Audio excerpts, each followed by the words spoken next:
So this came out about an hour ago. Game Theory, FNAF, The Ultimate Timeline. Now, I have not watched this. I know it says 3 minutes ago, but, or well, you can't see it actually. There you can. It says 3 minutes ago, but it was actually like an hour ago because I just opened it up, but I haven't watched it yet because I was busy. I'm interested to see what he says. I'm curious. It's 19 minutes long, so I'm curious. I'm very curious. And of course, I just want to say before we start that I love MatPat. I love his videos, and some of his theories are good. Sometimes, though, his theories aren't that good. And just because I disagree with him sometimes doesn't reflect on my opinions of him. So, yeah, just wanted to say that before we get into it. But there will inevitably be some people in the comments that just ignore the fact that I just said this. But yeah, I like MatPat. I have nothing against him.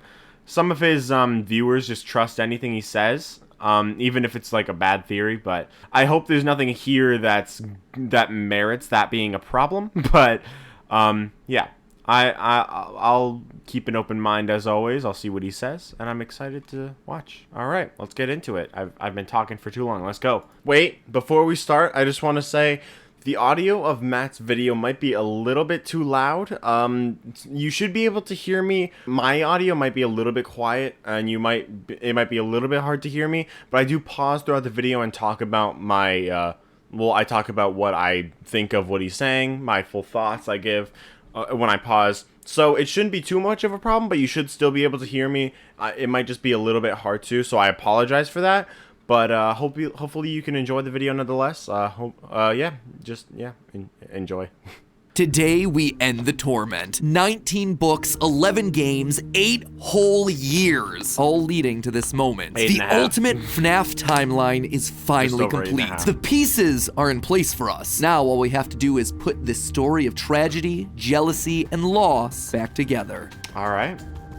Hello, Internet! Welcome to Game Theory, the show that feels like a kid revealing the class Excuse me. Project that he's been working on all year. Except here, it's the class project that I've been working on for the past decade of my life. This one is big, my friends, and I gotta admit, kinda nervous. I haven't attempted a timeline video on this franchise since 2018. Yeah. Back in the days when Mike was the crying child, Afton coming back was actually a surprise, and Fazgoo wasn't a phrase I'd ever thought I'd have to utter. But since the last time I did something like this, we've had 3 more massive games, the death and revival of the FNAF movie, and more robot kids than you can shake a staff bot at. It is exhausting trying to keep track of this whole franchise, which honestly is why I'm here today. The lore at this point is complicated. It is full of speculation and theory, so to hopefully make it a little easier for everyone and to give us all a baseline to talk about this franchise moving forward into the future, it's time to reveal my current working FNAF timeline. But just before I do, I just want to explain a couple of things. First, this timeline is massive. Seriously, it is huge. This thing towers over any video project we have ever done on the channel. But when you look at the totality of this franchise, the story of FNAF really boils down to the story of one man, William Afton. His successes, his failures, his rise to becoming co-owner of one of the most successful restaurant franchises in the world, and his eventual fall to the monsters he helped to create, only to then be reborn in a new digital form later. That's why I've decided to split this timeline into 3 main chunks. The foundation of Freddy's, how the business started and how it came into being, the Afton era, William's decades-long murder spree, and post-Purple Guy. Basically modern FNAF, everything that happens after the Pizzeria Simulator fire. And because there are lots of new big revelations in this thing that seemingly come out of nowhere, as well as just points I want to talk about further, I decided to dedicate 1 episode to each chunk. I originally wanted it to be one seamless, continuous video, but it just felt incomplete without some sort of explanation. Yeah, I've done timelines before. I've done 2. I've done 1 whole one of everything, but that one's pretty outdated now. But I made one last year for the anniversary of FNAF, and I split it up into 2 parts, and the second part hasn't come out yet. It's supposed to come out hopefully this month. It was supposed to come out last month, but I had to push it a little bit because I haven't finished it, and there's more theories that I want to go over. That one's going to be about just security breach. But yeah, it's best to split it up because they're the same story, but they're 2 different stories at the same time. So it's hard to put them into one video without it being kind of random to just transition over to one. You know, I feel like Foundation of Freddy's doesn't need to be its own video, but I guess it's 19 minutes, so I guess maybe it should be. I don't know. Let's see what he says. The end of each one. Once this whole thing's done, I promise I'm gonna merge all the narrative bits into one massive video so you can just skip my explanations. But for now, this just felt like the best, most satisfying, will that be most a different video, or will it just be all 3 of them That being together? said, this is still about the story, Probably the broad strokes of the franchise. So in order to make sure that you guys know that I'm not just pulling answers out of thin air, not only am I discussing some of the more controversial bits at the end of each chunk, we're also putting in a handy little graphic in the bottom left-hand corner of the screen, which will show thumbnails, video titles, books, and any other citations that we need throughout the video. So if you wish to understand that specific statement in more detail, you know exactly where we've taken it from. That way you can look into those details for yourself. So sit back, grab some popcorn or your pitchforks if you're the type to get upset when I say something controversial, and make sure that you subscribe, since this is going to be a video that you're going to want to come back to a few times in order to fully dissect. Without any more waiting, I present to you the story of a loving, obsessive father who slowly descended into madness, and along the way discovered the secret to eternal life. I love that sound effect from FNAF 3. Our story begins not in the 1980s, or even in the 1970s, but all the way back in the 1930s. It was the throes of the Great Depression, and people were in desperate need of cheap entertainment, especially in Utah, one of the states hit hardest, 4th highest unemployment in the nation, and full of transients. People looking for work in Salt Lake, finding none, and ultimately moving on to find their fortunes out in California. People were tired and they were hungry, but as they traveled... we looked at that image in history class. This very picture. There was one thing that could lift their spirits. A simple roadside attraction. I don't know why I'm laughing. That's kind of a sad picture if you think about it. Anyway. Fredbear's Singin' Show. The ads were plastered all over town, featuring an animated bear drawn I don't think William was even born in the 30s. Like, back then it was normal to have kids earlier in your life. Like when you're like 20, probably. So, even if we assume William did have a kid, like, when he was older than most people were, I don't think he would have been like 50. I would think that he was born in like 1940 and then had a kid when he was like 25, maybe a little older than that. That's what I would think. I don't think he would have been already running his own company in the 30s, but... the popular pie-eyed cartoon style for characters at the time. He resembled cartoons like Mickey Mouse, Felix the Cat, Betty Boop. It immediately said that this, Fredbear's, was a place where you could bring the family. And the price, honestly, couldn't be beat. For 50 cents, you could get food. I do agree that would be the first thing that in the company, that like the first Freddy's location. I guess it's not really a location, it's like it's a show. I do think that would be the first attraction in the timeline, but I feel like it would have been closer to like maybe late 60s, early 70s or something. Not the 30s, but... and entertainment as you watch the local trained real-life dancing bear perform on stage. Normally, you only got to see dancing bears at large traveling circuses I would have thought that it would have been a where the tickets would go for about $1. That's $1 without food. I mean, it could be a bear. But this was a smaller show, like the type from the Vaughn brothers or the Robbins brothers, where tickets would sell for just a mere 50 cents. Watching that bear do tricks on stage brought a glimmer of joy at a time when so much was wrong with the world. The simple show would go on for years, bringing happiness to hundreds of travelers passing through looking for a quick meal, but it left a permanent impression on one little boy, capturing his imagination in a way that nothing else had. One little boy named Billy. That was his nickname. So he's saying that Fredbear's wasn't Williams at the time. Why wouldn't it have been? Oh, I guess is he saying that it's Henry's? If so, how old is Henry? But his parents like to call him William. Henry's father or something? I don't William know. Afton. The bear could dance. It could sing. For decades, William dreamed of recreating that moment of bringing a musical bear to life, but how? William was smart, without a doubt, and he had a keen mind for business, but he wasn't the most creative. How do you make a singing, dancing bear come to life? The best he could do was using rudimentary costumes. William was inspired by the work of Walt Disney, who throughout the 50s and 60s was pioneering the use of mascot suits throughout his theme park. The big innovation? Suits with 5 fingers. This allowed the performers wearing the suits to use their natural arms and hands to interact with the guests. As opposed I don't to think the you older had model. to pull that out because I don't think you had to mention that because that's like not that hard to believe. Those where the arms would just hang limply by their sides. Finally, with a simple mascot suit, he would be able to realize his childhood dream. He would be able to bring Fredbear to life. To appeal to the kids, and for copyright reasons, he changed Fredbear from a realistic brown animal to a cartoonish yellow bear with a purple hat and bow tie. But feeling like one character wasn't enough, he added another friend, a yellow rabbit with a purple vest and matching tie named Bonnie the Bunny. While Fredbear was certainly his first love, Bonnie was extra special because that was his. It was an original character that he had created from scratch. And I do mean scratch. William's hand-sewn costumes were rough with seams and stitches visibly showing, but it was the best that he could do. And you know what? It was just enough. Bonnie and Fredbear would perform on stage to small but enthusiastic crowds. Finally, he was able to deliver fantasy and fun to all the kids, delighting and inspiring them in the exact way that he had been delighted and inspired so many years ago. And things could have ended there. That could have been the end. Okay, I think he's gonna go over what he said in his last theory, which was the origins of the series with Henry and William.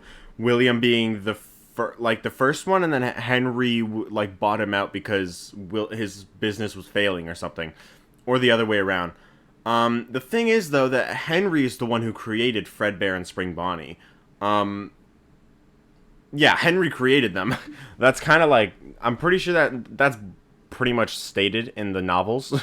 And it's not like the roles are switched in the games, because William still does create animatronics in both universes. So it's not the roles are switched or anything. He's still the business guy, but he still can make animatronics. Henry's still the one that made Fredbear and Spring Bonnie, so that doesn't make sense. I feel like it's more likely that they were like friends when they were younger or something, and maybe they grew up and started a business together.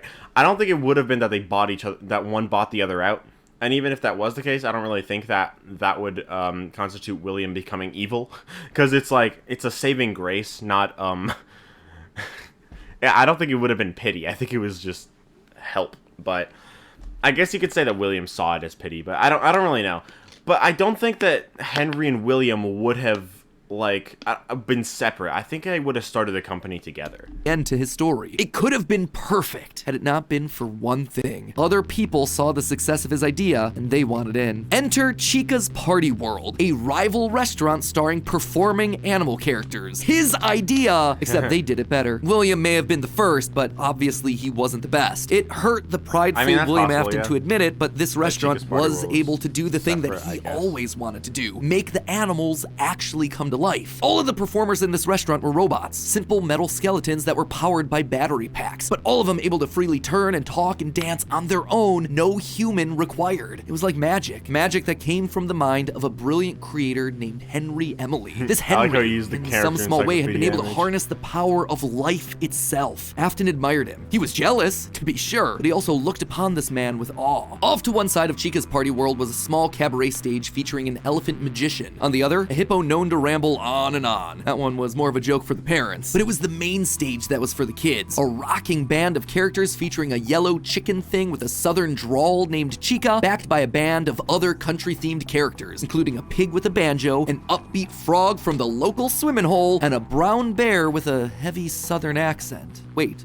a bear? But bears were his animals. Why not a cow or a horse? Something to fit the country theme a bit better. Why did it have to be a bear? And adding insult to injury, they had the nerve to call this thing Ned Bear, a direct copy of his own Fredbear. It's not his That's gonna leave a mark. No, that was not okay. Afton's jealous admiration turned to hardened bitterness. A bitterness that would only grow over the next couple of years as families continued to choose Chica's Party World over Fredbear. I guess William that just can couldn't make compete sense, with the appeal like of the I robot. said, I don't think it makes... It can make sense, but I don't feel like that they would have been separate, like I said, because Henry was the one that made Fredbear and Spring Bonnie. So this can't really be true. It could be that William was the one at Chica's Party World if they were separate, but I think it's more likely that they started together. But if they were to be separate, I think William making Chica's Party World would have made a little bit more sense. But then there's also the problem of the mediocre melodies looking like being designed similar to the Freddy's characters, right? So I feel like it makes more sense that Henry just made them all except the Fun Times, right? I think that makes more sense rather than them being separate like this.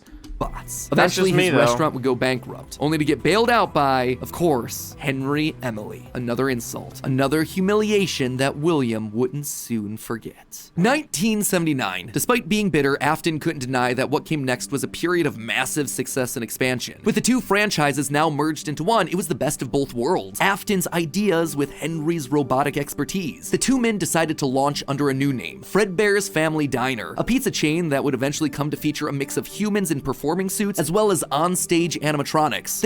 I'm pretty sure Fredbear started in 1982 because I don't know this for sure, but people always say that 1982 was in the FNAF 4 files or something. And obviously FNAF 4 is at Fredbear's Family Diner. So apparently Fredbear started in 1982, not 79, but decided to stick with Fredbear as the headliner, considering the yellow bear was easily identifiable as a brand and because he was the original performing animal mascot. Afton appreciated that. This new restaurant would also see a mix of characters as the two franchises merged into one, with Pig Patch and Happy Frog performing right alongside Fredbear and Bonnie. And as part of this one big Fredbear family, they even got themselves official merch that were released, ranging from masks to magnets. The crappy Mr. Hippo fridge magnet? I am sorry, Gregory. That said, not all the characters were winners. The reception to some characters was just mediocre, so they faded away into the dumpster, storage units, and retro budget tech stores of lost nostalgia, waiting for their chance to step back into the limelight if and when a headliner went out of commission. Others, though, would fare much better, like a new Pirate Fox, as well as a blue guitar-playing variant of the yellow Bonnie Bunny. Ultimately, the franchise would get so big, it would spawn its own cartoon show, Fredbear and Friends. Business was booming. In the end, Fredbear and Bonnie's popularity would be so strong that they would be able to support the Fredbear's Family Diner franchise all on their own, while also spinning off a new sister location dedicated to their friends. In 1983, Freddy Fazbear's Pizza launched, giving a dedicated home to all this new supporting cast of characters. Chica the Chicken, Bonnie the Blue Bunny, Foxy the Pirate, and of course the headliner, a brown Freddy Fazbear. Business was good, and Afton was happy, mostly. It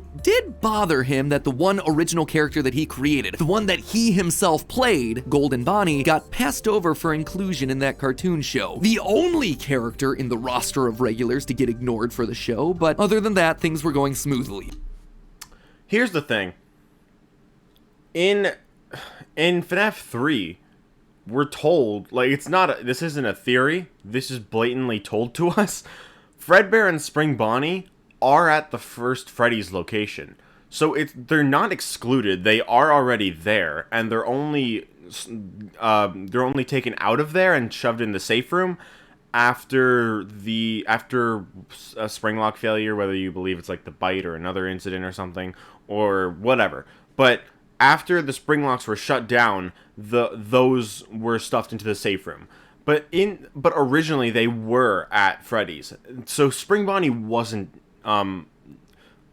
excluded. That can't really be true. He had himself a wife, 2 sons, a daughter. He had a thriving business. And best of all, he was able to learn the craft of robotics from the man that he both loved and hated, Henry. Together, they were constantly pushing the limits of what these characters could do. Because it was quick and easy, new characters introduced into the roster would be given a simple hand-sewn suit with 5 fingers that any performer could wear. Eventually, Henry would design one of his signature animatronics for that character, utilizing a divided mouth with either a hinged or sliding jaw design. This was the first generation of animatronics. But why stop there? Afton had big ideas. What if the animatronics weren't just locked to the stage, but could freely roam the restaurant and interact with the kids? What if his mascot suits could become animatronics? What if you could use more than just rigid metallic skeletons? Why not experiment with tubes and wires that would give the animatronics fluidity and flexibility while still providing structure? The possibilities for this technology were endless. Afton fell in love with robotics. He had started with a dream of bringing one simple singing bear to life, but with robots, he had stumbled across the tools that gave him the ability to control life itself. And thanks to Henry, he was practically speedrunning his way to an engineering degree. And while William wouldn't admit it out loud, one other thing that kept pushing him forward was the desire to beat his former rival, to prove himself smarter and more capable, to surpass the man who everyone else considered to be a visionary genius. But pride cometh before the fall, and tragedy was about to strike. Okay, so that brings us to the end of part 1 of the story. That said, at the end of each of these chunks, chunks, I want to break down some of the logical leaps that I made, since the more narrative format doesn't give me much of a chance to justify a lot of the big decisions. And admittedly, there are some large leaps in here. Let's just start off with Fredbear's Sing and Show, shall we? We know, based on the retro poster that was hidden in Security Breach, that at least at one point, Fredbear was an actual bear. And like I called out in that narrative segment, dancing bear shows were a real form of entertainment. The only problem is that, timing-wise, none of our main characters would be the people in charge of that business in the 30s and a series of pizza restaurants in the 80s without them just being extremely old.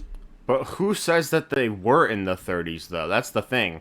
Like, just because it was popular back then, technically it could have just been people in costumes. Nothing actually says that it isn't.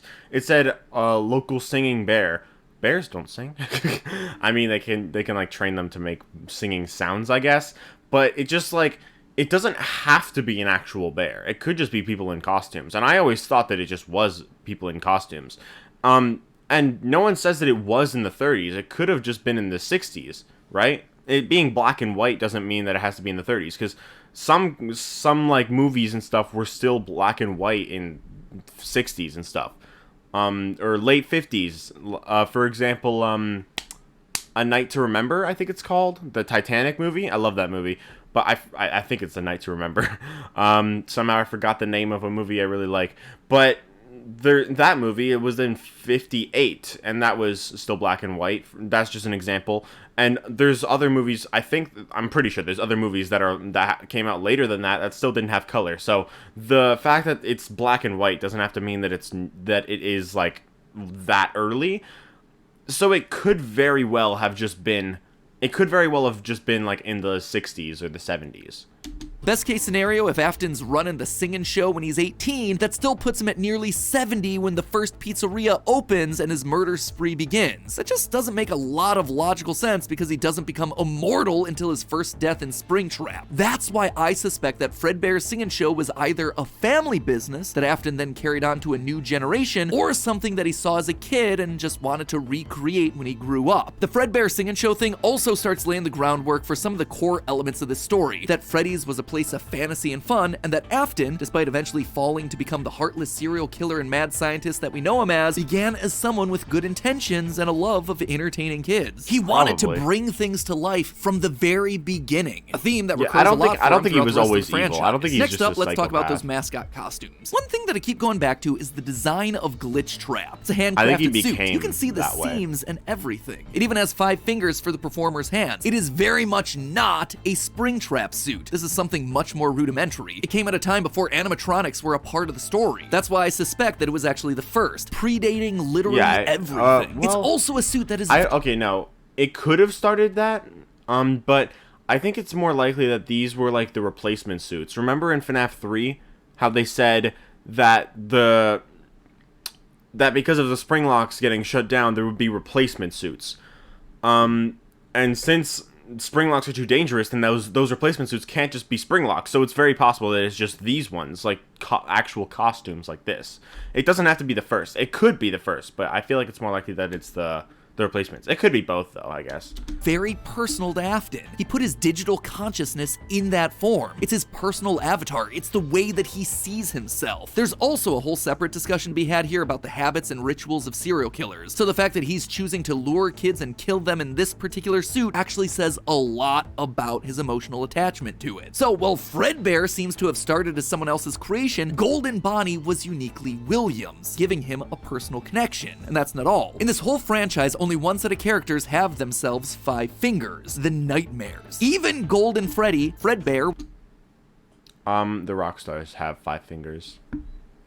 was a 5-fingered wearable suit at one point in the story, as we see in this shot from the graphic novel, before he, like everyone else, was turned into an animatronic. This seems to imply that all of the main characters had similar wearable mascot outfits at least at one point in time, and that whoever is having the FNAF 4 nightmares, if they even are nightmares, something that we'll touch on in part 2, saw those mascot suits specifically. Lastly, we have to talk about the elephant in the room. The literal elephant, Orville Elephant, as well as the rest of the mediocre melodies. For a while now, I've suspected that the mediocre melodies played a much more important role in the story than just being a bunch more animatronics to fill out the roster. Especially Nedbear, which is just so suspiciously close to Fredbear. And yet, there are two key details that we're gonna have to justify with any mediocre melodies mention. One, they're very rudimentary with external battery packs, implying that they come very early in the timeline. And two, we know that at minimum, Mr. Hippo does eventually become an official member of the extended Freddyverse. But if these things are supposed to be cheap, generic rip-offs, why would you be trying to rip off yourself? You wouldn't. You would be stealing someone else's ideas. So if Afton created Fredbear, there would have to be some rival franchise. The only other person who would likely be ripping him off? Henry. We've talked extensively about how the mediocre melodies are clearly Henry's design aesthetic, so it just has to be him. I don't think Henry's doing this maliciously. He doesn't strike me as the type. He was likely building the robots at the orders of someone else that was running a rival restaurant franchise. But that's enough motivation to start Afton down a path of jealous rivalry, but also begrudging admiration. As the Freddy Files Ultimate Edition says, it's important to revisit the beginning of Henry and William's relationship, so here you go. I think this is where it begins. Also, this is future Matt Pat here coming back to add this one in. Seems like the recently released character encyclopedia has backed up all of this speculation. I've had this timeline written for about a month now, but I've also been holding off a bit to see what wrenches this character encyclopedia might throw into it. And on this particular point, I gotta say, it seems like we might actually have nailed it. They actively call out the suspicious similarities to the main Fredbear crew. Quote from one of the pages: Nedbear looks like an imitation, altered just enough to avoid copyright issues. I don't know about you, but that seems to imply that we were right on the money. Knowing all of this, at one point the franchises had to have merged. That's really the only way that you get Mr. Hippo from the rival franchises part. Yeah, that's the problem.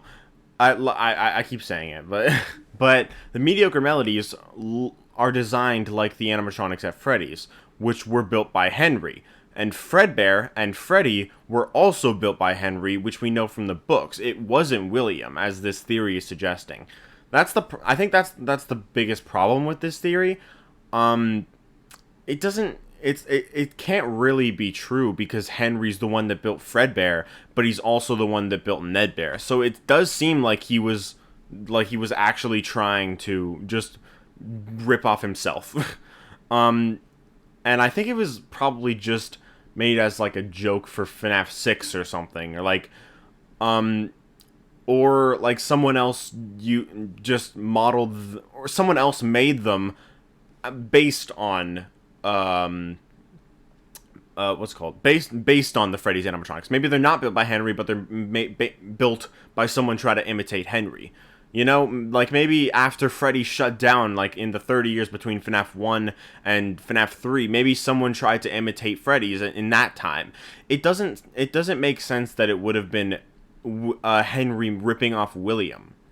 Of the Fazbear crew. This also mirrors a lot of what happened in the real-life history of Chuck E. Cheese, with two rival restaurants, each with their own casts of characters merging to become one unified brand. Again, we've gone into that in detail with other videos, just wanted to remind you all of that here. But why would I call out the rival restaurant as being named Chica's Party World? Few things, actually. First, we know for a fact that a location named Chica's Party World exists. It is mentioned in the source code, and he's gonna bring up the puppet carver, so it is out there somewhere and doesn't fit cleanly anywhere. Second, in the story of the Puppet Carver, Chica is very explicitly looped in with the book versions of Pig Patch and Nedbear, implying that she started as a mediocre melody. Thirdly, her design just fits better with the theme of down-home country animals with southern accents playing the banjo and eating with bibs. And with her being the headliner of the show with her name on the restaurant, it would make sense then that when the restaurants merged, she was the one that was added to the main cast of characters while all the other mediocres faded away. It's also why when Freddy's they could have started off as those restaurants, but like I said, I don't think they would have been separate, I don't think they would have been separate companies, you know? I think they would have still been working together, but they were just altered in order to make a more engaging restaurant, or more engaging restaurants, I guess. Closes after William's killing spree, she's the one to branch back off into her old franchise and is therefore missing in Sister Location, a detail that's bothered me for years at this point. It might also explain why William decided to stuff his first dead kid into Chica. That one was Henry's creation, not his. Is all of this a big leap? All of them is were it connecting Henry's. A lot of dots that are very spread out across the franchise that I've been holding on in the back of my mind for years? Absolutely. But I think it makes sense. It also serves as a clean answer to a lot of the random threads that Scott's been leaving dangling for years. So with all of that in mind, my friends, we can close the book on the foundation of Freddy's. And don't worry, next week I'll be back to give you arguably one of the most confusing parts of this entire timeline situation, part 2, the Afton era. I promise it will actually be next week this time. No more waiting around. I am just as eager to get this one out the door as you are to watch it. I promise. You know what else I promise? I promise that we'll actually get to talking about the games. I would have liked to have talked about them in this episode, but there just isn't that much in the games that helps us depict anything pre-Family Diner. Although, let's be honest, this franchise has never been just about the games anyway. Even back in the early days of FNAF, we were decoding images and source code that Scott fed us through the website. The modern day books and the clues that we get from those things, now they're just modern extensions of that. All of it is crucial to understanding this franchise and its lore. Unless, of course, Steel Wool finally gets around to making that Fredbear's Family Diner game they want to make so badly. I've always would love to do is get kind of back to, I have no clue if we'll ever be able to do this, but getting back to kind of like the origin of like Fazbear Entertainment, or the origin of Freddy Fazbear. But in the meantime, while we wait for that inevitably cryptic game, I hope that this start to the timeline helps to fill in some of those gaps. I'm excited to share part 2 with you next week. If you haven't subscribed and rang the bell, make sure you do it now so you're notified when that part drops. I cannot wait to see your thoughts down in the comments below. And as always, I remind you, it's all just a theory. A game theory. Go easy on me. Tried my best. You did try your best, and you fought valiantly, but can't really be true, unfortunately. I do like the idea, though. It does sound like a cool story. Unfortunately, the evidence just doesn't back it up properly. I might make a video going over this theory. Maybe. Probably not, honestly. Maybe after all the timeline videos are out, I'll make a video or videos going over his ideas. I don't know yet, but we will see. I did enjoy this video, and I do like the idea. Unfortunately, it just can't really be true. But let me know what you guys think in the comments down below. If you agree with him, let me know. And let me know why. And if you have any conflicting evidence, or not conflicting evidence, if you have like any rebuttal to my points. But I don't really think that this theory can work. But yeah, I do like it. But I will end the video there. Hope you guys enjoyed. If you did, then make sure to leave a like and subscribe if you want to. The original video will be linked in the description down below. And I'll see you all in the next video. Bye, guys.